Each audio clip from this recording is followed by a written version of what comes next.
Pride and Prejudice by Jane Austen, narrated by Charles Bentley. Chapter 1. It is a truth universally acknowledged that a single man in possession of a good fortune must be in want of a wife. However little known the feelings or views of such a man may be on his first entering a neighbourhood, this truth is so well fixed in the minds of the surrounding families that he is considered the rightful property of one or other of their daughters. "My dear Mr. Bennet," said his lady to him one day, "have you heard that Netherfield Park is let at last?" Mr. Bennet replied that he had not. "But it is," returned she, "for Mrs. Long has just been here, and she told me all about it." Mr. Bennet made no answer. "Do you not want to know who has taken it?" cried his wife impatiently.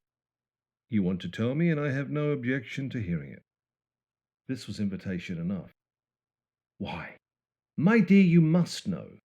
Mrs. Long says that Netherfield is taken by a young man of a large fortune from the north of England, that he came down on Monday in a chaise and four to see the place, and was so much delighted with it that he agreed with Mr. Morris immediately, that he is to take possession before Michaelmas, and some of his servants are to be in the house by the end of next week." "What is his name?" "Bingley." "Is he married or single?" "Oh, single, my dear, to be sure. A single man of large fortune, 4 or 5 thousand a year. What a fine thing for our girls!" "How so? How could it affect them?" "My dear Mr. Bennet," replied his wife, "how can you be so tiresome? You must know that I am thinking of his marrying one of them." "Is this his design in settling here?" "Design? Nonsense! How can you talk so? But it is very likely that he may fall in love with one of them, and therefore you must visit him as soon as he comes." "I see no occasion for that. You and the girls may go, or you may send them by themselves, which perhaps will still be better, for as you are as handsome as any of them, Mr. Bingley may like you the best of the party." "My dear, you flatter me. I certainly have had my share of beauty, but I do not pretend to be anything extraordinary now. When a woman has 5 grown-up daughters, she ought to give over thinking of her own beauty." "In such cases, a woman has often not much beauty to think of." "But, my dear, you must indeed go and see Mr. Bingley when he comes into the neighbourhood." "It is more than I engage for, I assure you." "But consider your daughters. Only think what an establishment it would be for one of them.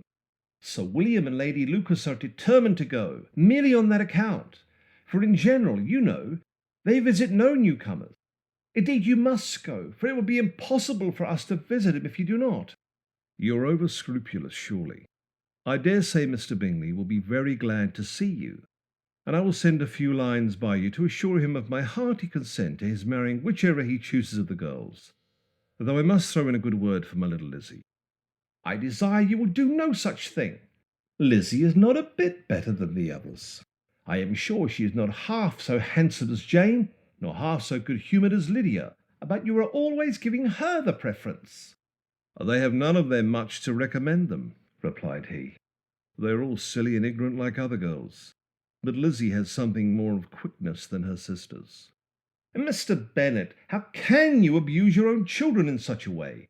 You take delight in vexing me. You have no compassion for my poor nerves."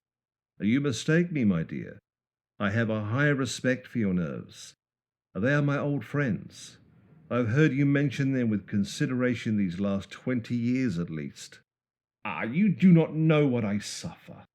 "But I hope you will get over it, and live to see many young men of 4,000 a year come into the neighbourhood." "It will be no use to us if 20 should come, since you will not visit them." "Depend upon it, my dear, that when there are 20 I will visit them all." Mr. Bennet was so odd a mixture of quick parts, sarcastic humour, reserve, and caprice, that the experience of 23 years had been insufficient to make his wife understand his character. Her mind was less difficult to develop. She was a woman of mean understanding, little information, and uncertain temper. When she was discontented, she fancied herself nervous. The business of her life was to get her daughters married. Its solace was visiting and news.